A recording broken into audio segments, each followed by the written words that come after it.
Okay, frankly speaking, the impact from Faraz and retirement, of course we lost. Of course we lost such a star at this moment. But then whatever it is, we respect the decision, and of course we will take care of the welfare of the gymnast itself and their future undertaking and all. Saya pun sempat bersama dengan beliau Farah Ann untuk aksi terakhir di Tokyo Olympic.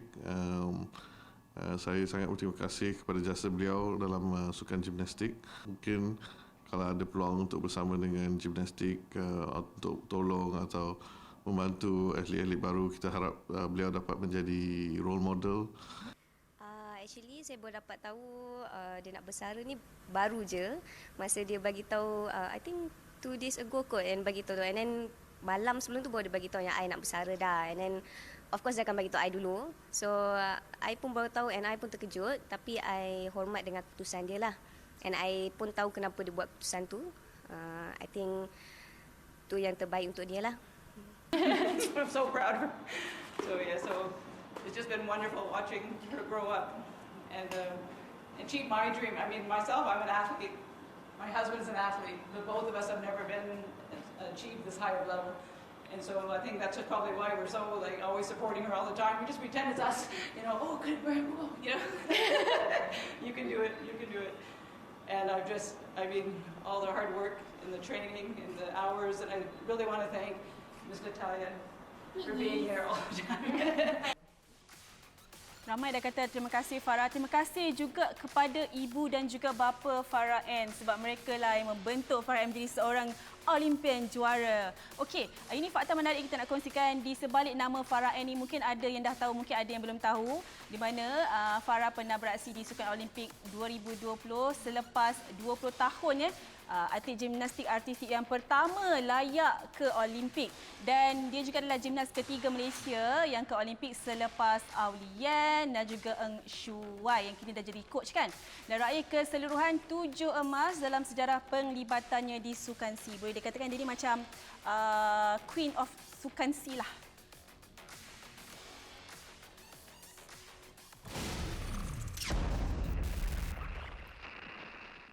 Bukan itu je, kita ada banyak lagi kita nak kongsikan. Dengan lebih terperinci sekarang ni dah yang kita bawakan Carl Nunes yang daripada siang tadi dah berada di sidang media. Satu hari lah dia menantikan perkembangan tentang Farah Ann yang boleh dilihat tadi. Dia macam memang dah ready lah nak berkongsi kisah di sebalik persaraannya yang kita boleh tahu memang sesuatu yang sukar untuk dibuat oleh Farah Ann.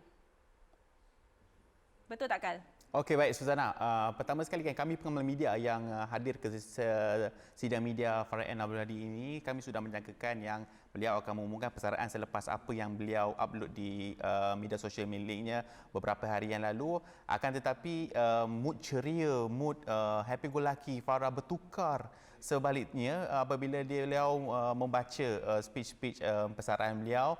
Dan juga emosinya cukup terganggu pada ketika kita bertanyakan mengenai kedua ibu bapanya sumbangan menjadi tulang belakang kejayaan di sebalik legasi yang telah pun dibina oleh Farah Ann Abdul Hadi ini, dan air matanya pun terus mengalir sekaligus suasana di dalam bilik sidang media itu menjadi cukup yang berbeza, cukup sukar untuk digambarkan. Tangisan emas daripada Ratu Gimnastik Negara. Apa yang saya dapat kongsikan, MGF menerusi Ketua Kehormat Afrita juga merasakan yang secara sahihnya keunduran diri Farah Ann ke Sukan Si Vietnam menjadi sikit sebanyak titik tolak kepada sasaran yang telah pun mereka target, yang mereka sasarkan menerusi skuad berpasukan wanita. Namun pada ketika ini Farah Ann sudah pun mengundurkan diri sekaligus menjadi tanda tanya apabila melibatkan perseorangan individu Rachel Yeoh, Tang Yue. Mereka inilah yang akan menggalas beban untuk menuai pingat emas di Sukan Si Vietnam nanti. Kal ni memang kalau bercerita tentang Farah Ann, dia memang bersemangat sebab dia from day one dia memang follow tau Betul lah, saga Raya. persaraan Farah Ann ni. Betul Okey. lah, Kal, di sidang media tadi antara yang mencuri perhatian juga adalah kehadiran keluarga Farah Ann yang sememangnya menjadi tulang belakang di sebalik kejayaan Farah Ann selama ni.